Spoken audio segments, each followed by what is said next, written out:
Bismillahirrahmanirrahim. Assalamualaikum warahmatullahi wabarakatuh. Waalaikumsalam. Mas Verstappen bukan cuma pembalap yang cepat, tetapi dia adalah bukti bahwa tekad yang kuat mengalahin semua rintangan. Di usianya yang 17 tahun, si Mas Verstappen ini berhasil menjadi pembalap F1 dan membuat orang tua berakhir dengan kemampuan Mas ini di usia mudanya. Tapi bukannya itu, Mas Verstappen ini malah menunjukkan kalau dia itu layak di F1 ini. Oke, kenalin nama aku kan dari kelas 11 kelas 1 akan mempresentasikan tentang biologi Mas Verstappen. Menjadi seseorang yang bukan cuma kerja keras tapi juga kerja cerdas. Kenalan dulu. Nama panjangnya si Max Verstappen ini adalah Max Emilian Verstappen yang lahir pada tanggal 30 September 1997 di Hasselt, Belgia. Ayahnya bernama Jos Verstappen yang dulunya adalah pembalap F1 di, kalau nggak salah nama klubnya itu Benetton, dan ibunya yang bernama Sophie Cooper juga adalah yang dulunya adalah mantan pemain karting yang nggak tahu di klub apa. Lanjut. Sejak usia 4 tahun, Max sudah mulai mengendarai go-kart. Ayahnya menjadi pelatih sekaligus mentor yang sangat disiplin. Latihan Max di masa kecil bisa dibilang ekstrim.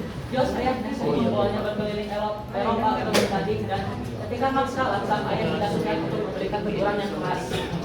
Bahkan pernah ada momen di mana ayahnya meninggalkan Max di pom bensin selama hampir 1 jam sendirian di sekolah kelelahannya sebagai pelajaran tentang ketangguhan mental. Meskipun terkesan keras, dia sebenarnya ingin membentuk mental juara pada Max yang juga terbukti berhasil. Pada tahun 2015, Max mencetak sejarah sebagai pembalap F1 termuda yang debut di Formula One di usia 17 tahun. Bahkan fakta menariknya, dia itu belum punya SIM mobil sama sekali. Dia bergabung dengan tim junior Red Bull. Meskipun masih sangat muda dan minim pengalaman, Max langsung menunjukkan bakatnya hingga melawan pembalap yang jauh lebih senior seperti Hamilton. Lewis Hamilton. Nah, musim 2016 menjadi titik balik karir Max. Setelah hanya 4 balapan, Red Bull memutuskan untuk mempromosikannya ke tim pertama, Red Bull Racing. Keputusan ini sempat menuai kontroversi karena Max dianggap terlalu muda. Salah satunya adalah Lewis Hamilton.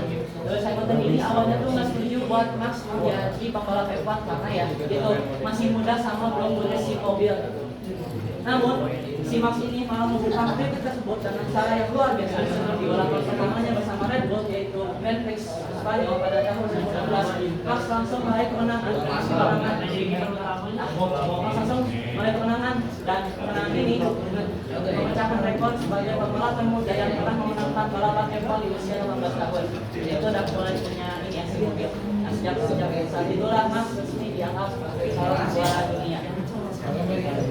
Practice makes perfect. Semakin banyak kita berlatih, semakin banyak pengalaman yang kita dapatkan, dan semakin banyak pula pelajaran yang bisa kita ambil. Dari perjuangan Max ini menghasilkan hasil yang sangat manis. Saya akan menyebutkan 3 di antaranya.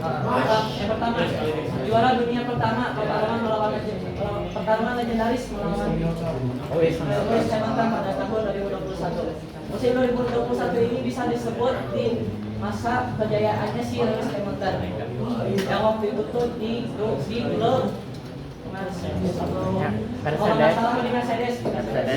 Max selesai tetap Lewis Hamilton yang saat itu mengejar gelar juara dunia ke-8. Pertarungan keduanya berlangsung sengit sepanjang musim bersama insiden dan tensi tinggi. Setelah seperti Max menyalip Hamilton dan membuat gelar juara dunia yang pertama.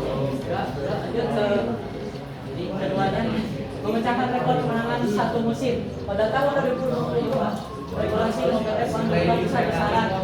Ada perombakan aturan yang besar-besaran. Max dan Red Racing berhasil menyelesaikan diri yang sangat cepat, membuat mereka jauh di depan tim lain. Max memenangkan 12 balapan dalam 1 musim, memecahkan rekor yang sebelumnya dipegang oleh Michael Schumacher dan Sebastian Vettel dari 13 kemenangan. Terus pencapaian terakhir adalah 10 kemenangan beruntun pada tahun 2023. Musim 2023, Max tampil lebih dominan lagi. Di tahun 2023 ini tuh puncak kejayaannya si Max. Dia berhasil memenangkan 10 balapan berturut-turut, sebuah pencapaian yang belum pernah terjadi dalam sejarah F1 sebelumnya. Ini bukan sekedar kemenangan, tapi bukti konsistensi dan superioritas yang luar biasa. Dalam hal yang penuh ketidakpastian, menang 10 kali berturut-turut adalah pencapaian yang bisa dibilang mustahil banget. Hikmah dari cerita tersebut adalah bakat memang penting, tapi tanpa kerja keras dan konsistensi, bakat tidak akan berkembang. Dalam hidup, kemenangan terbesar datang dari kebiasaan kecil yang dilakukan setiap hari. Bukan hanya dari momen-momen tertentu kayak kita pun dapat juara 1, juara 2, bukan itu, tapi dan itu pun kemenangan terbesar itu datangnya dari kebiasaan-kebiasaan kecil. Dan terakhir, konsistensi adalah bahan bakar kesuksesan. Sekian dari presentasi saya. Assalamualaikum warahmatullahi wabarakatuh. Waalaikumsalam. Sok. Ada yang mau ditanyakan? Sok. Kalau yang saya tahu di F1 tuh timnya tuh ngirim 2 pemainnya, 2 pembalap setiap Grand Prix tuh. Apakah Red Bull terlalu memihak kepada Max dibandingkan dengan pembalap kedua di Red Bull, karena yang saya tahu mobilnya itu selalu atas dasar keinginan Max gitu. Ya, pertanyaan bagus. Memang setelah beberapa artikel yang saya baca, emang Red Bull Racing Bull emang lebih mengutamakan ke si Max pertamanya aja. Jadi kenapa nggak kayak lain, contohnya kayak Yuki Tsunoda juga kan masuk ke Red Bull Racing, tapi kenapa lebih dominan Max? Karena secara pengalaman dan juga prestasi lebih meyakinkan Max tidak Red Bull Racing ini.